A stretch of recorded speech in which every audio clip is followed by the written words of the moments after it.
American Psycho is a psychological thriller released in the year 2000. The movie follows the life of Patrick Bateman. And no, I don't know if that's a nod to Norman Bates from Psycho, but it would be really cool if it were.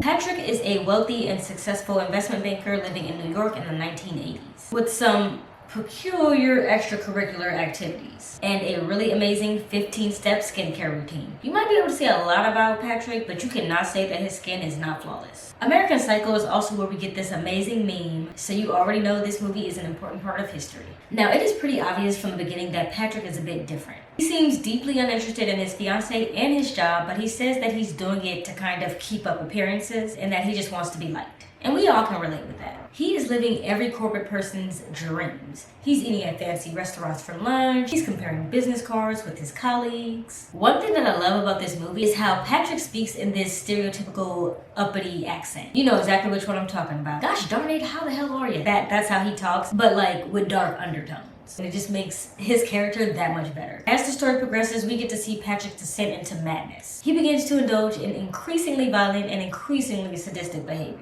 I love this movie and I give it 5 golden film roses. It provides some comedic relief because it is pretty funny, but it's also super violent and sadistic, and it's just like a perfect psychological thriller. Runtime for American Psycho is about 1 hour and 40 minutes, and at the time of this recording, you can find it on Peacock, Amazon, and YouTube. Everything from this point on will contain some serious spoilers and serious theories about American Psycho, so I'm really gonna warn you to only watch forward if you have already seen the movie. If you haven't seen it yet and you don't want spoilers, save this video and come back after you do. But before you go, make sure you like this video so I know that you enjoyed it, and leave a comment if you have something. So I know that I usually talk about the end of the film at the end of my video, but I'm assuming you've already seen this, and that means you understand why you cannot talk about this film from a linear point of view. This man is so unhinged. I think I really realized that when he had a whole human head in his refrigerator and he just kept talking to Gene like nothing was wrong. Like, bro is just spitting out serial killer facts. Did you know that Ted Bundy's first dog, a collie, was named Lassie?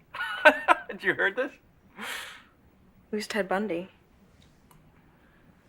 Forgot it.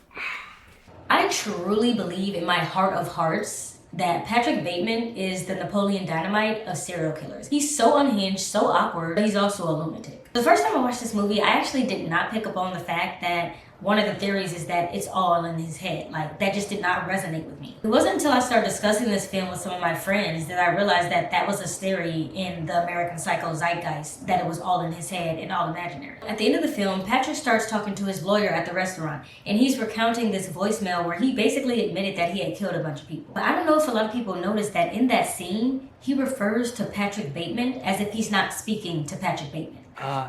Davis, I'm not one to badmouth anyone. Your joke was amusing, but come on, man. You had one fatal flaw. Bateman is such a dork. Such a boring, spineless lightweight. So at this point, I don't even know if the main character is Patrick Bateman. He might actually be that Marcus guy that he was accusing people of mistaking him for. Alan has mistaken me for this dickhead Marcus Halberstram. Which is probably the biggest mindfuck for me. Like, not only might it be all imaginary, he's not even Patrick Bateman. Does that not blow your mind? I don't know what I thought though. I don't know how I didn't connect the fact that maybe this was all made up.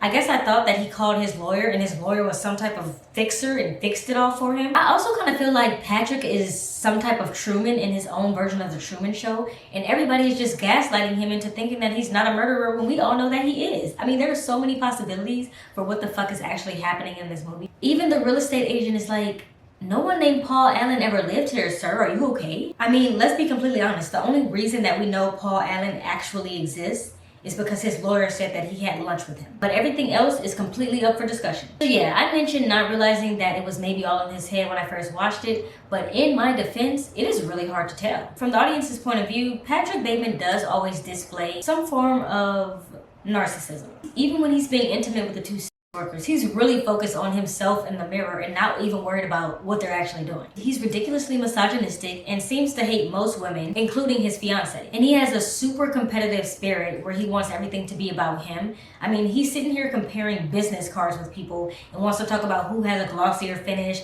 who has the matte. And it really bothers him when everybody points out that he in fact does not have the best business card. He wants to be the best like no one ever was. Not to mention, he completely loses interest in murdering one of his friends when he finds out that he's sexually attracted to him. It's like, the lore was gone or something. And he has OCD.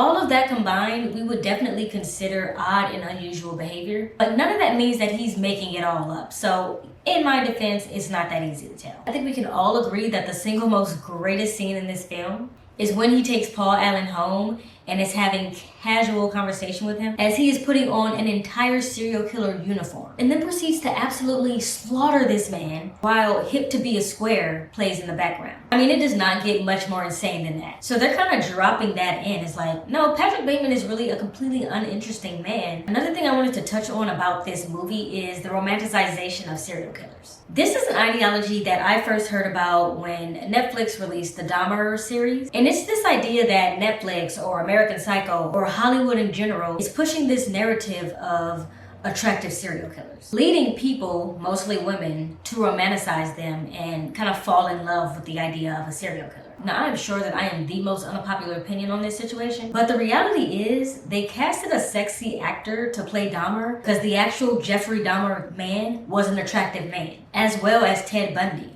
I mean, that was kind of their allure and their pull, and the reason that they were able to kill so many people. They were flat out attractive, and if anybody doesn't want to admit that because they're serial killers, then it is what it is, but it doesn't change the fact that they were. And we all know that people tend to trust attractive people more often, so that's how they were able to kill so many. So I don't necessarily subscribe to the idea that Hollywood is pushing some form of sexy serial killer agenda. Art imitates life, and life has shown us that even attractive people can be clinically insane. Thanks for coming to my TED Talk. I 1000% want to hear your thoughts on American Psycho, especially considering that this movie is a clusterfuck and we don't even know what is even happening. If you want to keep in touch outside of this video, subscribe to my channel or come hang out with us over on Discord, and I'll see you next time. Subscribe. All right, we got American Psycho out of the way. Very excited. I'm very excited about this video. I hope it does well. Bye. Amazon and Hulu. Was that right? No, that's not right at all. 15 steps, 10 kits. Increasingly violent and increasingly... Okay, violent and sadistic. Why can I not get these words together? They go hand in hand. An increasingly violent... Get that lighting back. That lighting was terrible. And then I'm going to show that clip. I shouldn't say sexy. I mean, he is. Now the man is. Better at Coachella, I went to see Chica, she with the CC trip. Perfect, I took a seat on the ice, cold on. She handed me an ice blue bong, whatever.